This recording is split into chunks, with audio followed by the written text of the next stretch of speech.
ठांडे दरबार।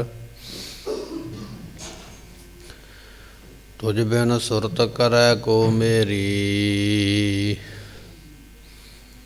दर्शन दीजै खोल किवार। सुकाओ हो टल गुर सेवी, ऐन सहज दर्शन परसे है।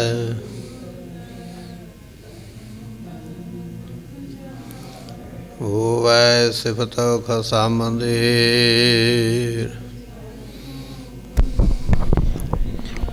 तुद डिठे सच्चे।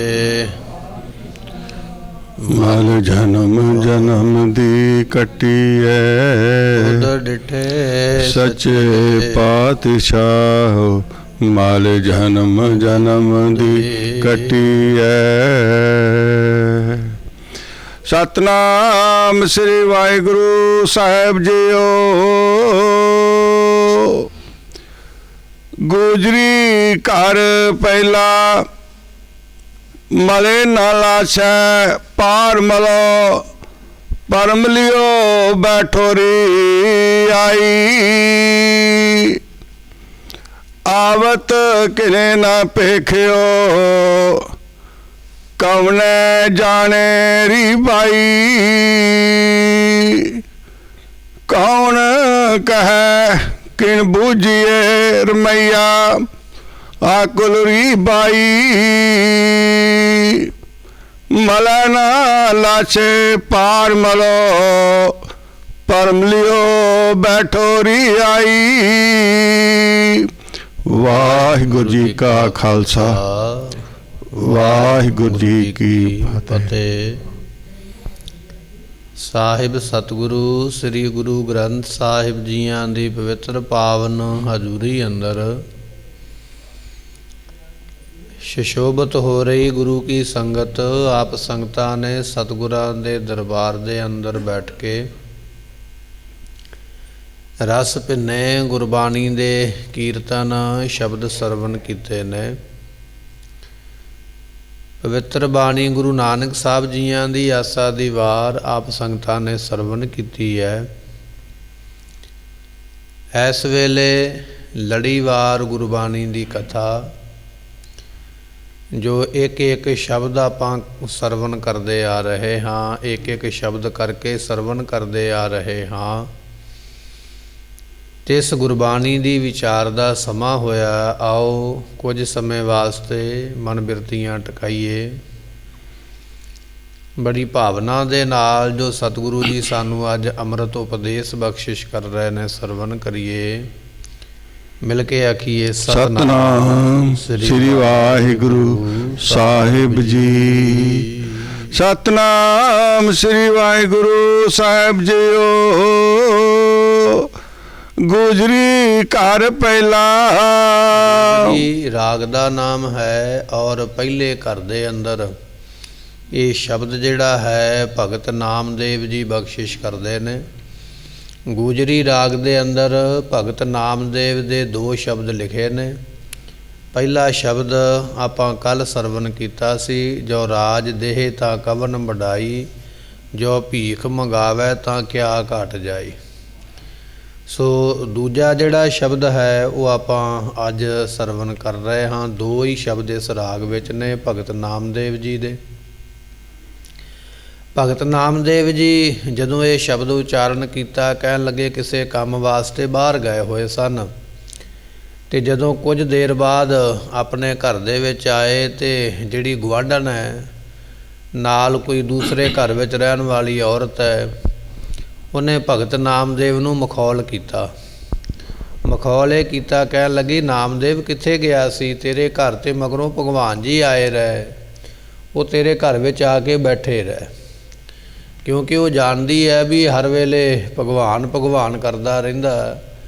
ते जिस तरह किसी नूं कोई प्राप्ति ना होवे ते आपां उस नूं मखौल कर दईदा भी तैनूं फलानी चीज़ मिल गई है।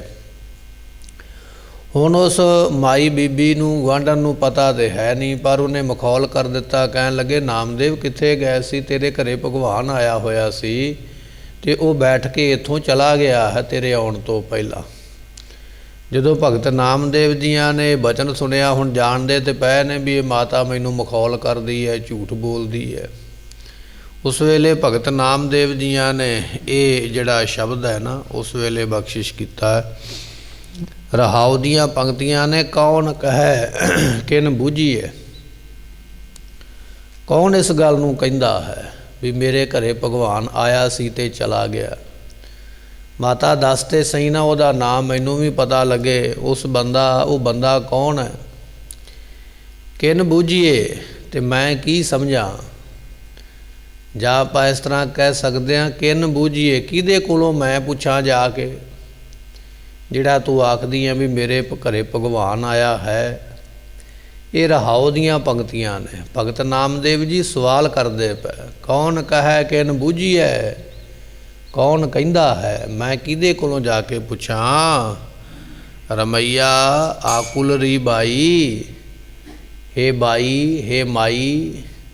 ਉਹ ਜਿਹੜਾ ਰਮਈਆ ਕੁਲਾਂ ਤੋਂ ਰਹਿਤ ਹੈ, ਉਹ ਕੁਲਾਂ ਵਿੱਚ ਨਹੀਂ ਆਉਂਦਾ, ਉਹ ਜਨਮਾਂ ਵਿੱਚ ਨਹੀਂ ਆਉਂਦਾ ਜਿਹਨੂੰ ਤੂੰ ਕਹਿੰਦੀ ਐ ਵੀ ਆਇਆ ਹੋਇਆ। ਇਹ ਬਚਨ ਉਸ ਵੇਲੇ ਕਹਿ ਕੇ ਸ਼ਬਦ ਬਖਸ਼ਿਸ਼ ਕਰਦੇ ਹਨ। ਮਲੇ ਨਾ ਲਾਸ਼ੇ ਭਾਰ ਮਲੋ, ਪਰਮ ਲਿਓ ਬੈਠੋ ਰੀ ਆਈ। ਦੇਵ ਜੀ ਕਹਿਣ ਲੱਗੇ, ਜਿਸ ਭਗਵਾਨ ਦੀ ਤੂੰ ਗੱਲ ਕਰਦੀ ਹੈ ਮਾਤਾ, ਮਲੈ ਨਾ ਲਾਛੈ, ਉਹਦੇ ਵਿੱਚ ਅਵਿਦਿਆ ਰੂਪੀ ਮੈਲ ਦੇ ਕੋਈ ਚਿੰਨ੍ਹ ਨਹੀਂ। ਜਿਵੇਂ ਸੰਸਾਰ ਦੇ ਵਿੱਚ ਕਿਸੇ ਨੂੰ ਕਾਮ ਦੀ, ਕਿਸੇ ਨੂੰ ਕ੍ਰੋਧ ਦੀ, ਲੋਭ ਦੀ, ਅਹੰਕਾਰ ਦੀ, ਨਿੰਦਿਆ ਦੀ ਮੈਲ ਲੱਗੀ ਹੈ ਨਾ, ਪਰਮਾਤਮਾ ਦੇ ਵਿੱਚ ਕਿਸੇ ਮੈਲ ਦਾ ਕੋਈ ਲੱਛਣ ਹੈ ਹੀ ਨਹੀਂ, ਕੋਈ ਚਿੰਨ੍ਹ ਹੈ ਹੀ ਨਹੀਂ, ਤੇ ਕੀ ਪਤਾ ਲੱਗੇ। ਮਲੈ ਨਾ ਲਾਛੈ, ਉਹਦੇ ਵਿੱਚ ਅਵਿਦਿਆ ਰੂਪੀ ਮੈਲ ਦਾ ਲਾਛੈ ਚਿੰਨ੍ਹ ਨਹੀਂ ਹੈ। ਤੇ ਦੂਜਾ ਬਚਨ ਕਰਦੇ ਨੇ, ਪਾਰ ਮਲੋ। ਇਹ ਜੋ ਈਰਖਾ ਤੇ ਦਵੈਸ਼ ਹੈ ਜਾਂ ਪਾਪ ਹਨ, ਇਹਨਾਂ ਦੀ ਮੈਲ ਵੀ ਉਹਦੇ ਵਿੱਚ ਨਹੀਂ ਹੈ, ਇਹਨਾਂ ਮੈਲਾਂ ਤੋਂ ਵੀ ਪਰੇ ਹੈ। ਜਿਵੇਂ ਅਸੀਂ ਕਿਸੇ ਦੇ ਨਾਲ ਰਾਗ ਕਹੀਏ, ਮੋਹ ਕਰਦੇ ਹਾਂ, ਦਵੈਸ਼ ਕਹੀਏ, ਈਰਖਾ ਕਰਦੇ ਹਾਂ, ਇਹ ਸਾਡੀ ਬਿਰਤੀ ਹੈ, ਇਹ ਸਾਡਾ ਸੁਭਾਅ ਹੈ। ਕਿਸੇ ਨਾਲ ਮੋਹ ਵਿੱਚ ਪਏ ਹੋਏ ਹਾਂ, ਕਿਸੇ ਨਾਲ ਈਰਖਾ ਵਿੱਚ ਪਏ ਹੋਏ ਹਾਂ, ਜਾਂ ਕੋਈ ਅਸੀਂ ਪਾਪ ਕਰਦੇ ਹਾਂ ਜਾਂ ਪੁੰਨ ਕਰਦੇ ਹਾਂ। ਨਾਮਦੇਵ ਜੀ ਕਹਿਣ ਲੱਗੇ, ਪਾਰ ਮਲੋ। ਉਹ ਪਰਮਾਤਮਾ ਇਹਨਾਂ ਮੈਲਾਂ ਤੋਂ ਪਾਰ ਪਰੇ ਹੈ। ਨਾ ਉਹ ਈਰਖਾ ਵਿੱਚ ਆਉਂਦਾ, ਨਾ ਮੋਹ ਵਿੱਚ ਆਉਂਦਾ, ਨਾ ਪਾਪ ਵਿੱਚ ਆਉਂਦਾ। ਹੁਣ ਮਾਤਾ ਨੇ ਸਵਾਲ ਤੇ ਕਰ ਦਿੱਤਾ ਵੀ ਤੈਨੂੰ ਭਗਵਾਨ ਮਿਲਣ ਆਇਆ ਸੀ, ਤੇ ਮਾਤਾ ਜਾਣਦੀ ਥੋੜ੍ਹੀ ਹੈ ਵੀ ਉਹਦੇ ਵਿੱਚ ਗੁਣ ਕਿਹੜੇ ਨੇ। ਭਗਤ ਜੀ ਤੇ ਜਾਣਦੇ, ਤੇ ਭਗਤ ਜੀ ਪੁੱਛਣ ਲੱਗ ਪਿਆ, ਕਹਿਣ ਲੱਗੇ, ਮਾਤਾ ਉਹਦੇ ਵਿੱਚ ਨਾ ਮੋਹ ਹੈ ਤੇ ਨਾ ਈਰਖਾ ਹੈ, ਤੇ ਨਾ ਹੀ ਉਹ ਜਿਹੜਾ ਪਰਮਾਤਮਾ ਹੈ ਪਾਪ ਪੁੰਨ ਦੀ ਮੈਲ ਵਿੱਚ ਆਉਂਦਾ। ਇਹਨਾਂ ਗੱਲਾਂ ਤੋਂ ਪਰੇ ਹੈ ਜਿਹਦੇ ਬਾਰੇ ਤੂੰ ਕਹਿੰਦੀ ਪਈ ਹੈ। ਪਰਮ ਲਿਓ ਬੈਠੋ ਰੀ ਆਈ। ਪਰਮ ਲਿਓ ਤੋਂ ਭਾਵ ਹੈ ਉਹ ਚੰਦਨ ਰੂਪ ਹੈ। ਜਿਵੇਂ ਬਾਵਣ ਚੰਦਨ ਸੁਗੰਧੀ ਦਿੰਦਾ ਨਾ, ਸੀਤਲਤਾ ਹੀ ਦਿੰਦਾ ਨਾ, ਠੰਡ ਦਿੰਦਾ ਹੈ, ਉਹ ਪਰਮਾਤਮਾ ਇਸੇ ਤਰ੍ਹਾਂ ਠੰਡ ਦੇਣ ਵਾਲਾ ਹੈ, ਹਿਰਦੇ ਨੂੰ ਸ਼ਾਂਤੀ ਦੇਣ ਵਾਲਾ ਹੈ। ਤੇ ਕੌਣ ਕਹਿੰਦਾ ਹੈ ਵੀ ਉਸ ਨੂੰ ਮੇਰੇ ਘਰੇ ਬੈਠਾ ਵੇਖਿਆ ਹੈ। ਬੈਠੋ ਰੀ ਆਈ, ਕਿੰਨੇ ਮੇਰੇ ਘਰੇ ਬੈਠਾ ਵੇਖਿਆ ਹੈ। ਬਖਸ਼ਿਸ਼ ਕਰਦੇ ਹਨ। ਆਵਤ ਕਿਨੇ ਨ ਪੇਖਿਓ, ਕਵਣ ਜਾਣੇ ਰੀ ਬਾਈ। ਆਉਂਦਾ ਹੋਇਆ ਕਿੰਨੇ ਵੇਖਿਆ ਹੈ, ਤੇ ਫਿਰ ਜਾਂਦਾ ਹੋਇਆ ਕਿੰਨੇ ਵੇਖਿਆ ਹੈ। ਬਾਈ ਹੇ ਮਾਈ, ਦੱਸ ਵੀ ਉਸ ਨੂੰ ਕਿੰਨੇ ਦੇਖਿਆ ਹੈ। ਜਿਸ ਇਲਾਕੇ ਵਿੱਚ ਭਗਤ ਨਾਮਦੇਵ ਜੀ ਰਹਿੰਦੇ ਨੇ, ਉੱਥੇ ਬਜ਼ੁਰਗ ਨੂੰ, ਮਾਤਾ ਨੂੰ ਬਾਈ ਆਖਿਆ ਜਾਂਦਾ ਹੈ। ਕਹਿਣ ਲੱਗੇ, ਬਾਈ ਐ ਮਾਈ ਦੱਸ ਉਹਨੂੰ ਆਉਂਦਾ ਕਿੰਨੇ ਵੇਖਿਆ ਹੈ, ਅਤੇ ਫਿਰ ਉਹ ਪਰਮਾਤਮਾ ਨੂੰ ਕਿੰਨੇ ਜਾਣਿਆ ਹੈ, ਉਹਦੇ ਬਾਰੇ ਦੱਸਣਾ ਕਰ। ਕੌਣ ਕਹੈ ਕਿਨ ਬੂਝੀਐ, ਰਮਈਆ ਆਕੁਲ ਰੀ ਬਾਈ। ਕੌਣ ਕਹੈ, ਇਸ ਗੱਲ ਨੂੰ ਕੌਣ ਕਹਿੰਦਾ ਹੈ ਵੀ ਭਗਵਾਨ ਆਇਆ ਸੀ। ਕਿਨ ਬੂਝੀਏ, ਮੈਂ ਕਿਹਦੇ ਕੋਲੋਂ ਜਾ ਕੇ ਪੁੱਛਾਂ ਵੀ ਭਗਵਾਨ ਕਿੱਥੇ ਬੈਠਾ ਤੇ ਕਦੋਂ ਆਇਆ। ਰਮਈਆ ਆਕੁਲ ਰੀ ਬਾਈ। ਐ ਮਾਤਾ, ਉਹ ਜਿਹੜਾ ਰਮਈਆ ਰਮਿਆ ਹੋਇਆ ਉਹ ਕੁਲਾਂ ਤੋਂ ਰਹਿਤ ਹੈ, ਕਦੇ ਜਨਮਾਂ 'ਚ ਨਹੀਂ ਆਉਂਦਾ ਵੀ ਉਹ ਜਨਮ ਲੈ ਕੇ ਮੇਰੇ ਘਰੇ ਬੈਠਾ।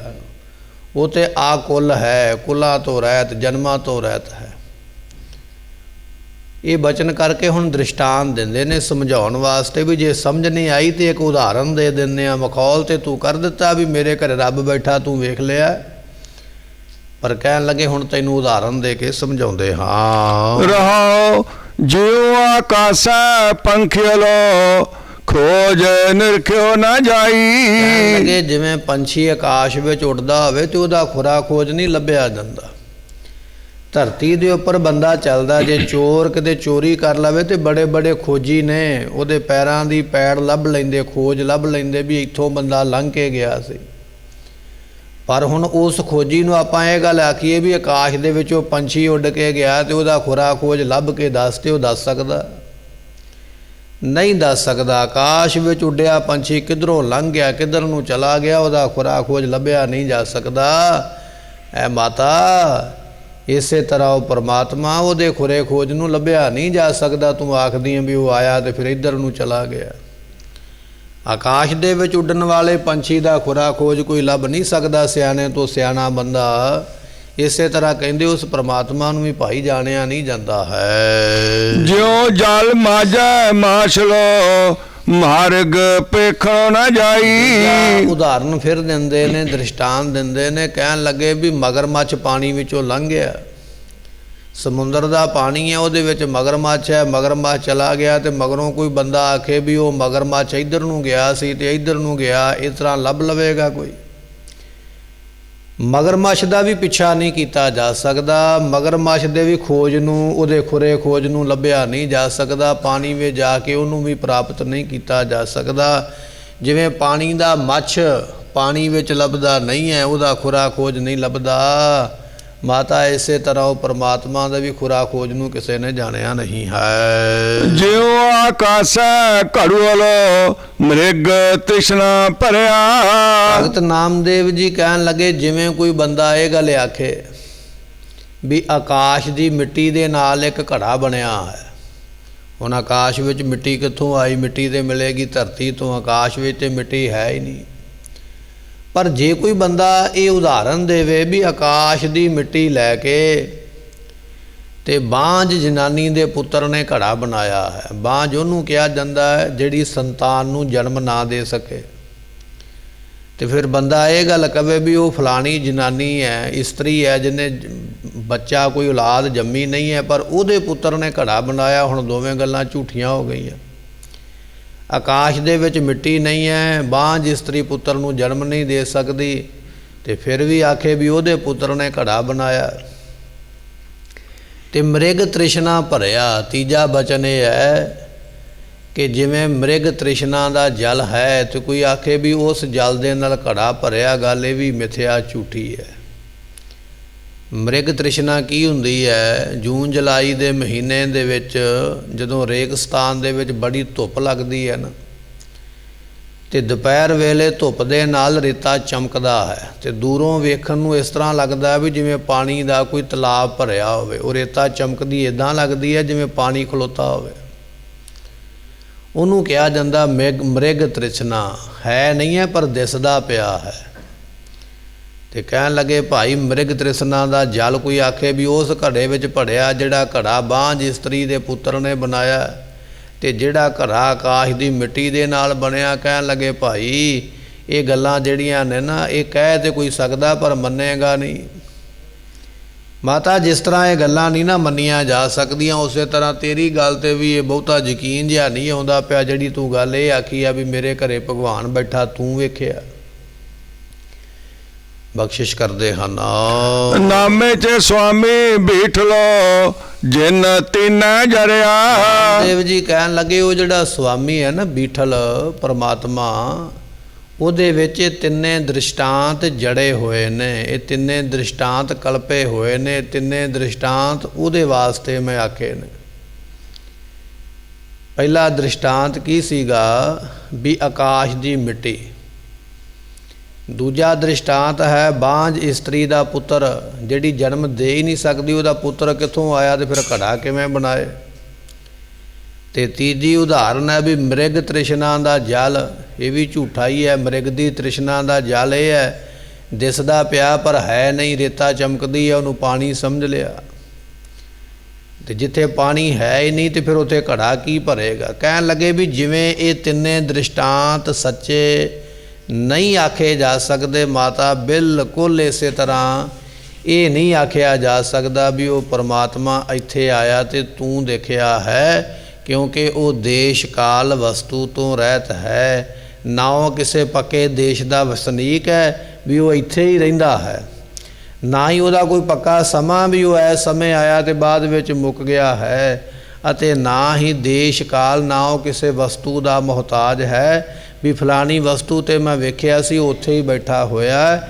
ਉਹ ਤਿੰਨਾਂ ਗੱਲਾਂ ਤੋਂ ਪਰੇ ਹੈ। ਨਾ ਕਿਸੇ ਇੱਕ ਦੇਸ਼ ਵਿੱਚ ਰਹਿਣ ਵਾਲਾ, ਜਰੇ ਜਰੇ ਵਿੱਚ ਸਮਾਇਆ, ਨਾ ਉਹ ਕਿਸੇ ਇੱਕ ਸਮੇਂ ਇੱਕ ਥਾਂ ਤੇ ਟਿਕਿਆ ਹੈ, ਹਰੇਕ ਸਮੇਂ ਹਰੇਕ ਥਾਂ ਤੇ ਬੈਠਾ ਹੈ। ਇਸ ਕਰਕੇ ਤੇਰੀਆਂ ਗੱਲਾਂ ਜਿਹੜੀਆਂ ਨੇ ਇਹ ਉਸ ਤਰ੍ਹਾਂ ਸੱਚੀਆਂ ਨੇ ਜਿਵੇਂ ਕਾਸ਼ ਦੀ ਮਿੱਟੀ ਦਾ ਘੜਾ ਕੋਈ ਕਹਿ ਲਵੇ ਵੀ ਸੱਚੀ ਗੱਲ ਹੈ, ਜਾਂ ਕੋਈ ਬਾਂਝ ਦੇ ਪੁੱਤਰ ਨੇ ਘੜਾ ਬਣਾਇਆ ਤੇ ਆਖੇ ਵੀ ਸੱਚੀ ਗੱਲ ਹੈ, ਜਾਂ ਕੋਈ ਆਖੇ ਵੀ ਜਿਹੜਾ ਪਾਣੀ ਹਿਰਨ ਨੂੰ ਦਿਸਦਾ ਸੀ ਉਸ ਪਾਣੀ ਦਾ ਘੜਾ ਬਣਿਆ।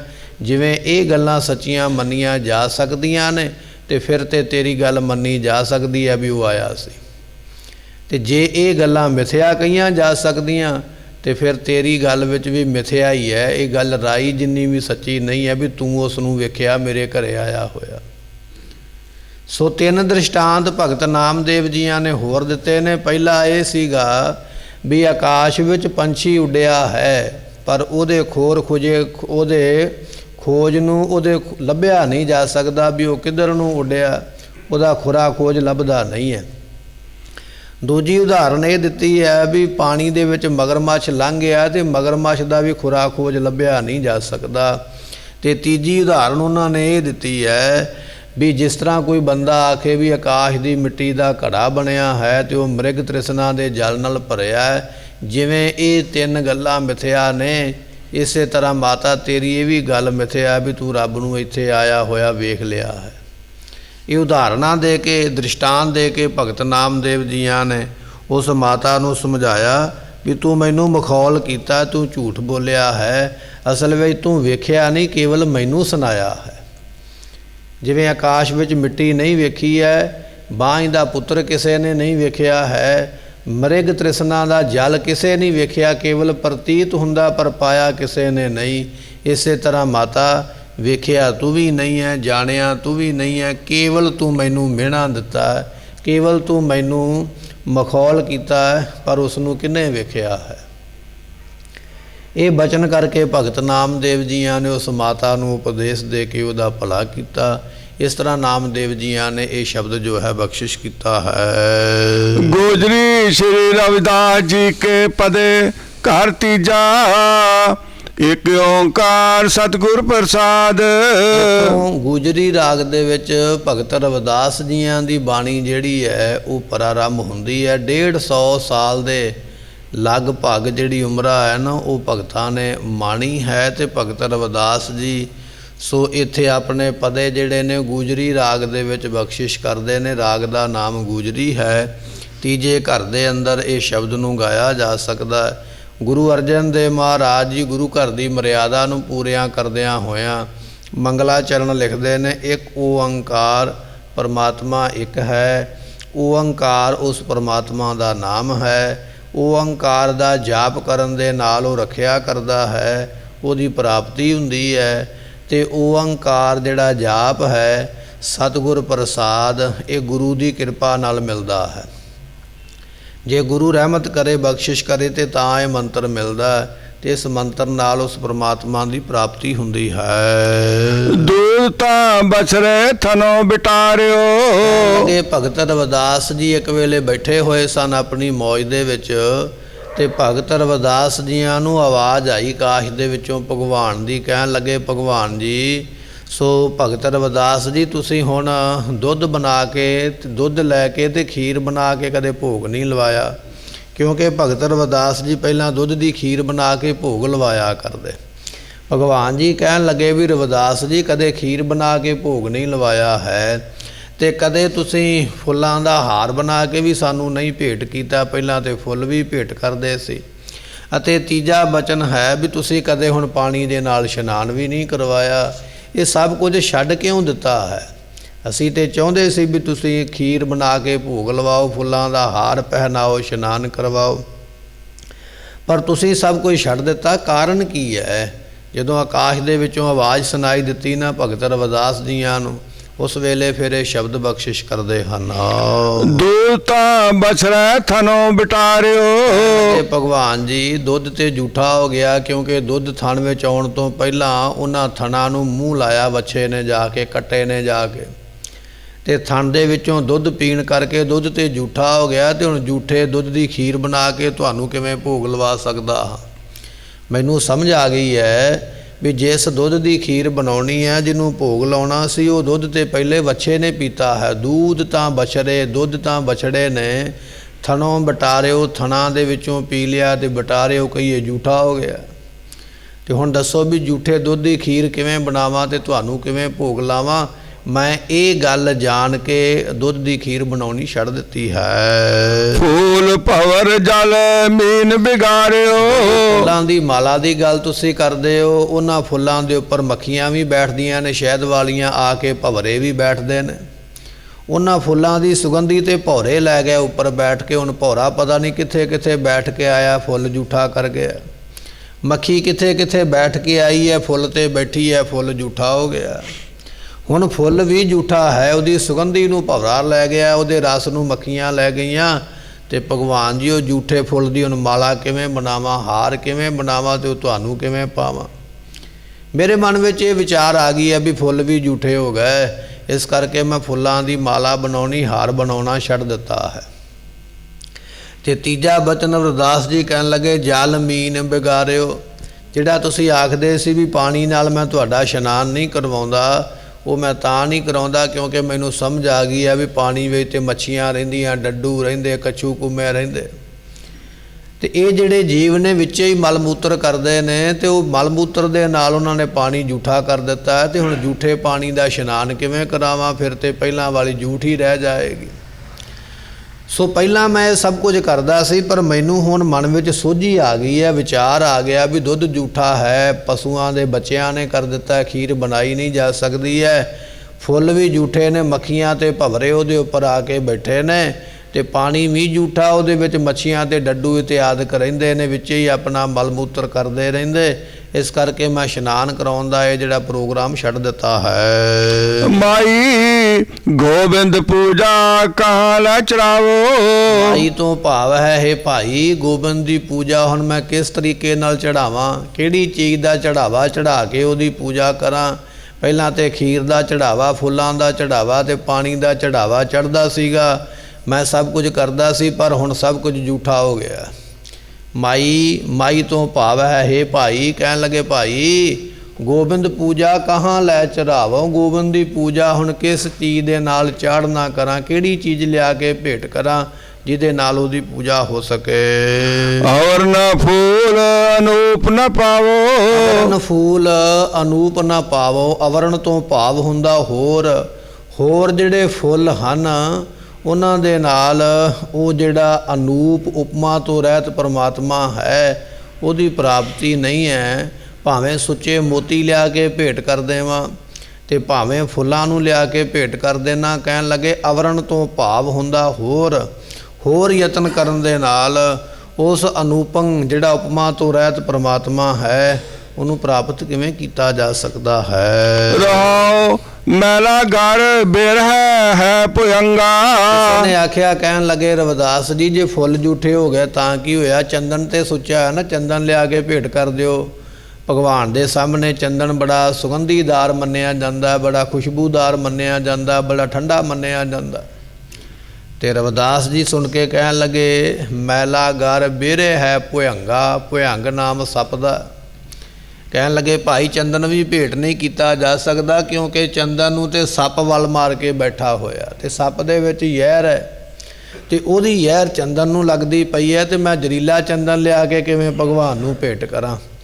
ਵਿਦਵਾਨ ਕਹਿੰਦੇ ਨੇ ਵੀ ਜਿਹੜਾ ਚੰਦਨ ਦਾ ਰੁੱਖ ਹੈ ਕੇਵਲ 52 ਉਂਗਲਾਂ ਹੀ ਹੋਇਆ ਕਰਦਾ, ਬਹੁਤਾ ਲੰਮਾ ਨਹੀਂ ਹੈ। ਇੰਨੇ ਕੁ ਰੁੱਖ ਦੇ ਨਾਲ ਕਿਸੇ ਜੰਗਲ ਵਿੱਚ ਇਹ ਚੰਦਨ ਦਾ ਰੁੱਖ ਹੁੰਦਾ ਤੇ ਉਹ ਵੀ ਵੱਡੇ ਜ਼ਹਿਰੀਲੇ ਸੱਪਾਂ ਦੇ ਨਾਲ ਭਰਿਆ ਹੁੰਦਾ ਕਿਉਂਕਿ ਸੱਪ ਨੂੰ ਆਪਣੀ ਜ਼ਹਿਰ ਦੇ ਨਾਲ ਜਦੋਂ ਤਪਸ਼ ਲੱਗਦੀ ਹੈ, ਸਾੜਾ ਪੈਂਦਾ, ਉਹ ਫਿਰ ਇਸ ਰੁੱਖ ਨੂੰ ਆ ਕੇ ਆਪਣਾ ਵਲਾਵਾ ਮਾਰ ਲੈਂਦਾ, ਗੁੰਝਲ ਮਾਰ ਲੈਂਦਾ ਹੈ। ਕਿਉਂਕਿ ਚੰਦਨ ਦਾ ਰੁੱਖ ਠੰਡਾ ਹੈ ਤੇ ਸੱਪ ਨੂੰ ਠੰਡਕ ਮਿਲਦੀ ਹੈ। ਇਸ ਕਰਕੇ ਵੱਡੇ ਵੱਡੇ ਜ਼ਹਿਰੀਲੇ ਨਾਗ ਜਿਹੜੇ ਨੇ ਉਹ ਚੰਦਨ ਦੇ ਨਾਲ ਆਪਣੇ ਆਪ ਨੂੰ ਲਪਟ ਕੇ ਰੱਖਦੇ ਨੇ, ਉਹਦੇ ਨਾਲ ਆਪਣੇ ਆਪ ਨੂੰ ਜੋੜ ਕੇ ਰੱਖਦੇ, ਕਦੇ ਉਸ ਰੁੱਖ ਨੂੰ ਵਿਹਲਾ ਨਹੀਂ ਹੋਣ ਦਿੰਦੇ।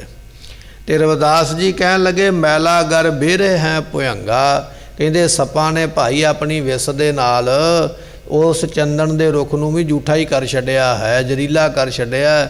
ਤੇ ਫਿਰ ਚੰਦਨ ਦੇ ਰੁੱਖ ਦੇ ਨਾਲ ਮੈਂ ਭਗਵਾਨ ਦੀ ਪੂਜਾ ਕਿਵੇਂ ਕਰਾਂ, ਚੰਦਨ ਲਿਆ ਕੇ ਕਿਵੇਂ ਭੇਟ ਕਰਾਂ, ਉੱਥੇ ਤੇ ਸੱਪਾਂ ਨੇ ਡੇਰਾ ਲਾਇਆ ਹੋਇਆ ਹੈ। ਵੇਖ ਅੰਮ੍ਰਿਤ ਬਸੈ ਇੱਕ ਸੰਗਾ, ਉਹਨੇ ਆਖਿਆ ਵੀ ਸਮੁੰਦਰ ਦੇ ਪਾਣੀ ਦੇ ਨਾਲ ਵੀ ਤੂੰ ਵਰਤੋਂ ਕਰ ਲਿਆ ਕਰ।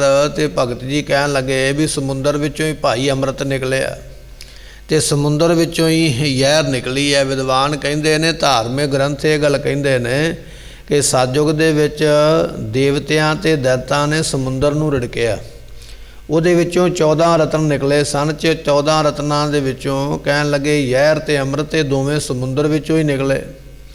ਤੇ ਭਗਤ ਰਵਿਦਾਸ ਜੀ ਕਹਿਣ ਲੱਗੇ ਵੀ ਜੇ ਸਮੁੰਦਰ ਵਿੱਚੋਂ ਅੰਮ੍ਰਿਤ ਨਿਕਲਿਆ, ਉਹਦੇ ਵਿੱਚੋਂ ਜ਼ਹਿਰ ਨਿਕਲੀ ਹੈ ਤੇ ਪਾਣੀ ਤੇ ਫਿਰ ਉਹ ਵੀ ਚੰਗਾ ਨਾ ਹੋਇਆ, ਤੇ ਉਹਦਾ ਮੈਂ ਵਰਤੋਂ ਕਿਵੇਂ ਕਰਾਂ ਜਿਹਦੇ ਵਿੱਚੋਂ ਜ਼ਹਿਰ ਨਿਕਲੀ ਹੈ। ਇਸ ਕਰਕੇ ਜ਼ਹਿਰੀਲਾ ਪਾਣੀ ਜਾਣ ਕੇ ਮੈਂ ਛੱਡ ਦਿੱਤਾ ਹੈ। ਸਨਾਤਨ ਮਤ ਦੇ ਗ੍ਰੰਥ ਜਿਹੜੇ ਨੇ, ਸ਼ਾਸਤਰ ਜਿਹੜੇ ਨੇ, ਉਹ ਇਹ ਗੱਲ ਕਹਿੰਦੇ ਨੇ ਕਿ ਜਿਹੜੇ ਭਗਵਾਨ ਸ਼ਿਵ ਨੇ ਉਹਨਾਂ ਦੇ ਗਲੇ ਦੇ ਵਿੱਚ ਜ਼ਹਿਰ ਹੈ। ਉਹਨਾਂ ਨੇ ਜ਼ਹਿਰ ਜਿਹੜਾ ਸੀ ਆਪਣੇ ਗਲੇ ਵਿੱਚ ਟਿਕਾ ਲਿਆ ਸੀਗਾ ਅਤੇ ਇਸੇ ਤਰ੍ਹਾਂ ਅੰਮ੍ਰਿਤ ਉਹਨਾਂ ਦੇ ਮੱਥੇ ਦੇ ਵਿੱਚ ਹੈ। ਤੇ ਕਹਿਣ ਲੱਗੇ ਜੇ ਆਪਾਂ ਉਸ ਵਿਚਾਰ ਨੂੰ ਵੀ ਰੱਖੀਏ ਤੇ ਭਗਵਾਨ ਤੇ ਇੱਕ ਹੀ ਹੈ ਸ਼ਿਵ, ਉਹਨੇ ਹੀ ਆਪਣੇ ਗਲੇ ਵਿੱਚ ਜ਼ਹਿਰ ਤੇ ਉਹਨੇ ਹੀ ਆਪਣੇ ਮੱਥੇ ਵਿੱਚ ਅੰਮ੍ਰਿਤ ਟਿਕਾਇਆ ਹੋਇਆ ਹੈ। ਇਸ ਕਰਕੇ ਮੈਂ ਇਹਨਾਂ ਚੀਜ਼ਾਂ ਨੂੰ ਭੇਟ ਨਹੀਂ ਕਰਦਾ ਹਾਂ। ਧੂਪ ਦੀਪ ਨੈਵੇਦਯ ਬਾਸਾ, ਬੰਦਾ ਆਖੇ ਵੀ ਧੂਪ ਦਿਖਾ ਦਿਓ, ਦੀਪ ਨਾਮ ਕੋਈ ਦੀਵਾ ਜਗਾ ਦਿਓ। ਨੈਵੇਦ ਹੈ ਬਾਸਾ, ਨੈਵੇਦ ਤੋਂ ਭਾਵ ਹੁੰਦਾ ਗੋੜੇ ਤੇ ਆਦਿਕ ਭੇਟ ਕਰਨਾ, ਪਿੰਨੀਆਂ ਲਿਆ ਕੇ ਭੇਟ ਕਰਨੀਆਂ, ਮਿੱਠਾ ਲਿਆ ਕੇ ਭੇਟ ਕਰਨਾ। ਤੇ ਭਗਤ ਰਵਿਦਾਸ ਜੀ ਕਹਿਣ ਲੱਗੇ ਭਾਈ ਬਾਸਾ ਹੈ ਤੇ ਸਾਰੇ ਬਾਸੇ ਨੇ, ਬਹੇ ਨੇ, ਪੁਰਾਣੇ ਨੇ, ਕਿਉਂਕਿ ਦੀਵਾ ਪਤਾ ਨਹੀਂ ਕਦੋਂ ਦਾ ਬਣਿਆ, ਧੂਪ ਪਤਾ ਨਹੀਂ ਕਦੋਂ ਦੀ ਬਣੀ ਹੈ, ਗੁੜ ਪਤਾ ਨਹੀਂ ਕਦੋਂ ਦਾ ਬਣਿਆ, ਪਿੰਨੀਆਂ ਰਿਉੜੀਆਂ ਕਦੋਂ ਦੀਆਂ ਬਣੀਆਂ। ਇਹ ਤੇ ਬਈਆਂ ਚੀਜ਼ਾਂ ਨੇ ਤੇ ਬਈਆਂ ਚੀਜ਼ਾਂ ਲਿਆ ਕੇ ਭਗਵਾਨ ਨੂੰ ਦੇਵਾਂ ਤਾਂ ਵੀ ਗੱਲ ਬਣਦੀ ਨਹੀਂ ਹੈ। ਜੇ ਕੋਈ ਸਾਡੇ ਘਰ ਵਿੱਚ ਰਿਸ਼ਤੇਦਾਰ ਕੋਈ ਪ੍ਰਾਹੁਣਾ ਆ ਜਾਵੇ ਤੇ ਉਹਦੇ ਅੱਗੇ ਅਸੀਂ ਬਹਿਆ ਭੋਜਨ ਰੱਖ ਦਈਏ ਜਾਂ ਖਰਾਬ ਹੋਇਆ ਭੋਜਨ ਰੱਖ ਦਈਏ ਤੇ ਉਹ ਸਾਡਾ ਮਹਿਮਾਨ ਸਾਡੇ ਤੇ ਖੁਸ਼ ਨਹੀਂ ਹੋਵੇਗਾ, ਬਹਿਆ ਭੋਜਨ ਦਿੱਤਾ ਜਾਂ ਖਰਾਬ ਦਿੱਤਾ। ਕਹਿਣ ਲੱਗੇ ਦੁਨੀਆ ਦੇ ਵਿੱਚ ਜਿਵੇਂ ਬਹਿ ਤੇ ਖਰਾਬ ਭੋਜਨ ਦੇ ਨਾਲ ਆਮ ਬੰਦਾ ਖੁਸ਼ ਨਹੀਂ ਹੁੰਦਾ, ਕਹਿਣ ਲੱਗੇ ਬੰਦਿਆ ਫਿਰ ਭਗਵਾਨ ਕਿਵੇਂ ਖੁਸ਼ ਹੋਏਗਾ ਜਿਹਦੇ ਅੱਗੇ ਪੁਰਾਣਾ ਦੀਵਾ ਲਿਆ ਕੇ ਤੂੰ ਬਾਲ ਛੱਡਿਆ, ਪਤਾ ਨਹੀਂ ਕਦੋਂ ਦਾ ਬਣਿਆ ਸੀ, ਜਿਹਦੇ ਅੱਗੇ ਲਿਆ ਕੇ ਤੂੰ ਗੁੜ ਰੱਖਦਾ ਪਿਆ, ਪਿੰਨੀਆਂ ਰੱਖਦਾ ਪਿਆ, ਕੀ ਪਤਾ ਕਦੋਂ ਦੀਆਂ ਬਣੀਆਂ ਨੇ, ਜਿਹਦੇ ਅੱਗੇ ਲਿਆ ਕੇ ਤੂੰ ਧੂਫਾਂ ਜਗਾਉਂਦਾ ਪਿਆ ਹੈ, ਅਗਰਬੱਤੀਆਂ ਲਾਉਂਦਾ ਪਿਆ, ਕੀ ਪਤਾ ਕਦੋਂ ਦੀਆਂ ਬਣੀਆਂ। ਇਹ ਤੇ ਸਾਰੇ ਬਹੇ ਪਦਾਰਥ ਨੇ, ਪੁਰਾਣੇ ਨੇ, ਇਹਨਾਂ ਨਾਲੋਂ ਭਗਵਾਨ ਖੁਸ਼ ਨਹੀਂ ਹੁੰਦਾ ਹੈ। ਕੈਸੇ ਪੂਜ ਕਰੈ ਤੇਰੀ ਦਾਸਾ, ਭਗਵਾਨ ਜੀ ਮੈਂ ਤੇਰੇ ਦਰ ਦਾ ਦਾਸ ਹਾਂ, ਮੈਂ ਤੇਰੀ ਪੂਜਾ ਕਰਾਂ ਤੇ ਫਿਰ ਕਿਵੇਂ ਕਰਾਂ, ਕਿਉਂਕਿ ਜਿੰਨੀਆਂ ਚੀਜ਼ਾਂ ਗਿਣੀਆਂ ਨੇ ਸਾਰੀਆਂ ਝੂਠੀਆਂ ਨੇ। ਫੁੱਲਾਂ ਨੂੰ ਭੌਰੇ ਨੇ ਝੂਠਾ ਕਰ ਛੱਡਿਆ, ਦੁੱਧ ਨੂੰ ਬੱਚੇ ਨੇ ਝੂਠਾ ਕਰ ਛੱਡਿਆ, ਪਾਣੀ ਨੂੰ ਮੱਛੀਆਂ ਨੇ ਝੂਠਾ ਕਰ ਛੱਡਿਆ ਹੈ, ਬਾਵਨ ਚੰਦਨ ਨੂੰ ਸੱਪ ਲੈ ਕੇ ਬੈਠੇ ਹੋਏ ਨੇ। ਸੋ ਇਸੇ ਤਰ੍ਹਾਂ ਇਹ ਜਿਹੜੀਆਂ ਚੀਜ਼ਾਂ ਨੇ, ਅੰਮ੍ਰਿਤ ਤੇ ਜਿਹੜਾ ਇਸੇ ਤਰ੍ਹਾਂ ਜ਼ਹਿਰ ਹੈ ਪਾਣੀ ਵਿੱਚ ਇਕੱਠੇ ਬੈਠੇ ਹੋਏ ਨੇ, ਧੂਪ ਦੀਵੇ ਗੁੜ ਇਤਿਆਦਿ ਕੇ ਸਾਰੇ ਬਹਿ ਪੁਰਾਣੇ ਨੇ। ਤੇ ਭਗਵਾਨ ਜੀ ਕੈਸੇ ਪੂਜ ਕਰੋ, ਮੈਂ ਤੇਰੀ ਪੂਜਾ ਫਿਰ ਕਰਾਂ ਕਿਵੇਂ, ਮੈਂ ਤੇਰੇ ਦਾਸ ਹਾਂ, ਮੈਨੂੰ ਦੱਸ ਵੀ ਮੈਂ ਕਿਸ ਤਰ੍ਹਾਂ ਪੂਜਾ ਕਰਨੀ ਕਰਾਂ। ਤਨ ਮਨ ਅਰਪੋ ਪੂਜ ਚੜਾਵੋ, ਭਗਤ ਰਵਿਦਾਸ ਜੀ ਕਹਿਣ ਲੱਗੇ ਭਾਈ ਸਾਰਿਆਂ ਤੋਂ ਵੱਡੀ ਪੂਜਾ ਇਹ ਹੈ ਵੀ ਆਪਣਾ ਤਨ ਵੀ ਆਪਣੇ ਗੁਰੂ ਨੂੰ ਅਰਪਣ ਕਰ ਦੇ ਤੇ ਮਨ ਵੀ ਆਪਣੇ ਗੁਰੂ ਨੂੰ ਅਰਪਣ ਕਰ। ਤਨ ਮਨ ਅਰਪੋ ਪੂਜ ਚੜਾਵੋ, ਤੇਰੀ ਪੂਜਾ ਵਾਸਤੇ ਮੈਂ ਚੜਾਵਾ ਇਹ ਚੜਾਉਂਦਾ ਹਾਂ ਵੀ ਆਪਣਾ ਤਨ ਵੀ ਤੈਨੂੰ ਭੇਟ ਕੀਤਾ ਤੇ ਮਨ ਵੀ ਕੀਤਾ ਹੈ। ਤਨ ਮਨ ਧਨ ਸਭ ਸੌਂਪ ਗੁਰ ਕੋ, ਹੁਕਮ ਮੰਨਿਆ ਪਾਈਐ। ਇਹ ਗੁਰੂ ਅਮਰਦਾਸ ਪਾਤਸ਼ਾਹ ਦੇ ਬਚਨ ਹੈ ਵੀ ਆਪਣੇ ਗੁਰੂ ਸਤਿਗੁਰ ਆਗੈ ਸੀਸ ਭੇਟ ਦਿਓ, ਜੇ ਸਤਿਗੁਰ ਸਾਚੈ ਭਾਵੈ। ਸੀਸ ਭੇਟ ਦਿਓ ਤੋਂ ਭਾਵ ਹੁੰਦਾ ਵੀ ਆਪਣੀ ਮਰਜ਼ੀ ਜਿਹੜੀ ਹੈ ਨਾ ਗੁਰੂ ਦੇ ਅੱਗੇ ਭੇਟ ਕਰਦੇ, ਆਪਣੀ ਮਰਜ਼ੀ ਮੁਤਾਬਕ ਨਾ ਚੱਲ। ਗੁਰ ਕਹਿਆ ਸਾਕਾਰ ਕਮਾਵੋ, ਜੋ ਗੁਰੂ ਕਹਿੰਦਾ ਹੈ ਉਹਦੇ ਮੁਤਾਬਕ ਚੱਲੇਗਾ ਤੇ ਤਾਂ ਤੇਰਾ ਭਲਾ ਹੋਣਾ ਹੈ। ਰਵਿਦਾਸ ਭਗਤ ਜੀ ਬਖਸ਼ਿਸ਼ ਕਰ ਰਹੇ ਨੇ, ਕਹਿਣ ਲੱਗੇ ਤਨ ਮਨ ਅਰਪੋਂ ਪੂਜ ਚੜਾਵੋਂ। ਮੈਂ ਤੇ ਆਪਣਾ ਤਨ ਤੇ ਮਨ ਹੀ ਆਪਣੇ ਗੁਰੂ ਨੂੰ, ਭਗਵਾਨ ਨੂੰ ਜਿਹੜਾ ਹੈ ਉਹ ਚੜਾਵਾ ਚੜਾ ਦਿੱਤਾ ਹੈ। ਮੈਂ ਤੇ ਇਸ ਤਰੀਕੇ ਦੇ ਨਾਲ ਉਹਦੀ ਪੂਜਾ ਕਰਦਾ ਹਾਂ। ਗੁਰ ਪ੍ਰਸਾਦ ਨਿਰੰਜਨ ਪਾਵੋ। ਜਿਨ੍ਹਾਂ ਨੇ ਆਪਣਾ ਤਨ ਤੇ ਮਨ ਚੜਾਇਆ ਹੈ ਨਾ, ਉਹਨਾਂ ਨੇ ਫਿਰ ਗੁਰੂ ਕਿਰਪਾ ਦੇ ਨਾਲ ਨਿਰੰਜਨ ਜਿਹੜਾ ਮਾਇਆ ਦੀ ਮੈਲ ਤੋਂ ਰਹਿਤ ਹੈ ਪਰਮਾਤਮਾ, ਉਹਨੂੰ ਉਹਨਾਂ ਨੇ ਪਾਲਿਆ ਹੈ। ਨਿਰੰਜਨ ਉਹਨੂੰ ਕਿਹਾ ਜਾਂਦਾ ਜਿਹੜਾ ਮਾਇਆ ਦੀ ਮੈਲ ਤੋਂ ਰਹਿਤ ਹੈ। ਨਿਰਅੰਜਨ, ਅੰਜਨ ਨਾਮ ਮੈਲ ਦਾ, ਕਾਲਖ ਦਾ ਹੀ ਹੈ। ਕਹਿਣ ਲੱਗੇ ਜਿਹੜੀ ਮਾਇਆ ਦੀ ਕਾਲਖ ਤੋਂ ਰਹਿਤ ਹੈ ਨਾ ਪਰਮਾਤਮਾ, ਉਹਨਾਂ ਗੁਰਮੁਖਾਂ ਨੇ ਪਾਲਿਆ ਹੈ ਜਿਨ੍ਹਾਂ ਨੇ ਤਨ ਤੇ ਮਨ ਆਪਣਾ ਗੁਰੂ ਨੂੰ ਭੇਟ ਕਰ ਦਿੱਤਾ ਹੈ। ਸਾਰਿਆਂ ਤੋਂ ਵੱਡੀ ਭੇਟਾ ਆਪਣਾ ਮਨ ਭੇਟ ਕਰਨਾ ਹੈ। ਭਾਵੇਂ ਕਿ ਤੂੰ ਫੁੱਲ ਭੇਟ ਕਰਦਾ ਪਿਆ, ਚੰਦਨ ਭੇਟ ਕਰਦਾ ਪਿਆ, ਦੀਵੇ ਜਗਾਉਂਦਾ ਪਿਆ, ਮੋਮਬੱਤੀਆਂ ਬਾਲਦਾ ਪਿਆ, ਮਿੱਠੇ ਮਿੱਠੇ ਪ੍ਰਸ਼ਾਦ ਲੈ ਕੇ ਭੋਗ ਤੂੰ ਲਵਾਉਂਦਾ ਪਿਆ, ਪਰ ਸਾਰਿਆਂ ਤੋਂ ਵੱਡੀ ਭੇਟ ਕੀ ਹੈ? ਤੇਰਾ ਮਨ। ਜੇ ਤੂੰ ਕੁਝ ਨਹੀਂ ਲੈ ਕੇ ਆਇਆ ਤੇ ਆਪਣਾ ਮਨ ਭੇਟ ਆਪਣੇ ਗੁਰੂ ਨੂੰ ਕਰ ਦੇ, ਇਹਦੇ ਵਿੱਚ ਸਾਰੀਆਂ ਖੁਸ਼ੀਆਂ ਪ੍ਰਾਪਤ ਹੋ ਜਾਂਦੀਆਂ, ਸਾਰੀਆਂ ਬਖਸ਼ਿਸ਼ਾਂ ਪ੍ਰਾਪਤ ਹੋ ਜਾਂਦੀਆਂ। ਪਰ ਅਸੀਂ ਜਦੋਂ ਕਿਸੇ ਤਿਉਹਾਰ ਨੂੰ ਮਨਾਉਂਦੇ ਹਾਂ ਨਾ, ਦਿਨ ਨੂੰ ਮਨਾਉਂਦੇ ਹਾਂ, ਫਿਰ ਅਸੀਂ ਵਿਚਾਰ ਛੱਡ ਦਿੰਦੇ ਹਾਂ। ਜਿਵੇਂ ਪਿੱਛੇ ਜੇ ਸਾਨੂੰ ਦੀਵਾਲੀ ਦਾ ਦਿਹਾੜਾ ਪ੍ਰਾਪਤ ਹੋਇਆ ਨਾ, 6ਵੇਂ ਪਾਤਸ਼ਾਹ ਮਹਾਰਾਜ ਦੇ ਆਗਮਨ ਕਰਕੇ ਸਿੱਖ ਸੰਗਤਾਂ ਨੇ ਦੇਸੀ ਘਿਓ ਦੇ ਦੀਵੇ ਬਾਲੇ ਸਨ। ਹੁਣ ਤਿਉਹਾਰ ਸਾਨੂੰ ਪ੍ਰਾਪਤ ਹੋਇਆ, ਅਸੀਂ ਕੀ ਕਰਦੇ ਹਾਂ? ਮੋਮਬੱਤੀਆਂ ਦਾ ਡੱਬਾ ਲਿਆ ਦੁਕਾਨ ਤੋਂ। ਫਿਰ ਇਹ ਨਹੀਂ ਸੋਚਿਆ ਵੀ ਮੈਂ ਇੱਕ ਜਗਾ ਦੇਵਾਂ, ਵੀ ਇੱਕ ਰੀਤ ਪੂਰੀ ਕਰਨੀ ਹੈ ਵੀ ਇੱਕ ਜਗਾ ਦਾ ਨਹੀਂ, ਜਿੰਨੀਆਂ ਲਿਆਂਦੀਆਂ ਨੇ 15-20 ਸਾਰੀਆਂ ਹੀ ਜਗਾਉਣੀਆਂ ਨੇ। ਆਪ ਤੇ ਜਗਾ ਕੇ ਚਲੇ ਗਏ, ਉਹ ਮੋਮਬੱਤੀ ਪਿੰਗਲ ਕੇ ਉਹਦੀ ਮੋਮ ਸਾਰੇ ਫਰਸ਼ 'ਤੇ ਫੈਲ ਗਏ। ਧੂਆਂ ਉਹਨੇ ਵੱਖਰਾ ਕੀਤਾ, ਫਰਸ਼ ਨੂੰ ਖਰਾਬ ਵੱਖਰਾ ਕੀਤਾ। 2-2 ਦਿਨ ਸੇਵਾਦਾਰਾਂ ਨੂੰ ਲੱਗ ਜਾਂਦੇ ਫਰਸ਼ ਸਾਫ਼ ਕਰਦਿਆਂ ਬਾਅਦ ਵਿੱਚ, ਤੇ ਮੋਮ ਨੂੰ ਚੁੱਕ ਕੇ ਬਾਹਰ ਸੁੱਟਿਆ ਜਾਂਦਾ ਤੇ ਫਰਸ਼ ਖਰਾਬ ਹੋ ਗਿਆ, ਕਾਲਾ ਹੋ ਗਿਆ, ਵੱਖਰਾ। ਹੁਣ ਵੀ ਤੁਸੀਂ ਦੇਖੋਗੇ ਨਿਸ਼ਾਨ ਸਾਹਿਬ ਦੇ ਕੋਲ ਪੱਥਰ ਦਾ ਰੰਗ ਹੀ ਖਰਾਬ ਹੋ ਗਿਆ। ਐਸੀ ਕਿਹੜੀ ਅਸੀਂ ਸੇਵਾ ਕਰ ਦਿੱਤੀ ਹੈ? ਦੀਵਾ ਤੇ ਇੱਕ ਹੀ ਬਾਲ ਦਿੰਦੇ ਭਾਵਨਾ ਦੇ ਨਾਲ, ਉਹੀ ਸਾਡਾ ਠੀਕ ਸੀ, ਇੱਕ ਵੀ ਬਾਲਿਆ ਜਾਂਦਾ, ਪਰ ਹੁੰਦੀ ਸ਼ਰਧਾ ਤੇ ਦੇਸੀ ਘਿਓ ਦਾ ਲਾ ਦਿੰਦੇ। ਪਰ ਅਸੀਂ ਭੇਡ ਚਾਲ ਵਰਤ ਲਈ ਵੀ ਮੈਂ ਮੋਮਬੱਤੀਆਂ ਦਾ ਡੱਬਾ ਹੀ ਜਗਾਵਾਂਗਾ ਤੇ ਫਿਰ ਮੈਨੂੰ ਖੁਸ਼ੀ ਮਿਲਣੀ ਹੈ।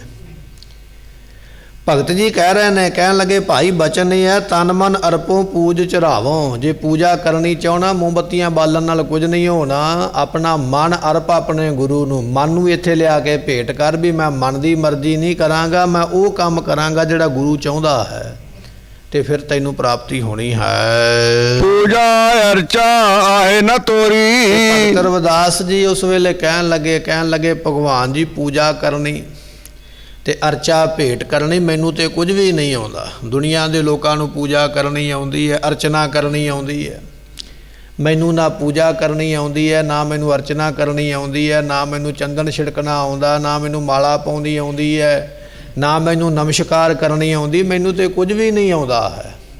ਤੇ ਬਖਸ਼ਦੇ ਹਨ। ਕਹਿ ਰਵਿਦਾਸ ਕਵਨ ਗਤ ਮੋਰੀ। ਰਵਿਦਾਸ ਜੀ ਉਦਾਸ ਹੋ ਗਿਆ, ਕਹਿਣ ਲੱਗੇ ਫਿਰ ਮੇਰਾ ਕੀ ਹੋਵੇਗਾ? ਮੈਂ ਫਿਰ ਕੀ ਕਰਾਂਗਾ? ਮੈਨੂੰ ਤੇ ਕੁਝ ਵੀ ਨਹੀਂ ਆਉਂਦਾ ਹੈ।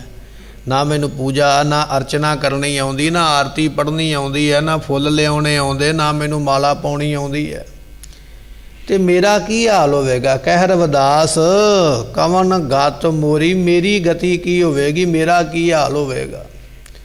ਮੈਂ ਸਫਲਾ ਹੋਵਾਂਗਾ ਕਿ ਨਹੀਂ ਹੋਵਾਂਗਾ? ਪ੍ਰਾਪਤੀ ਹੋਵੇਗੀ ਕਿ ਨਹੀਂ ਹੋਵੇਗੀ?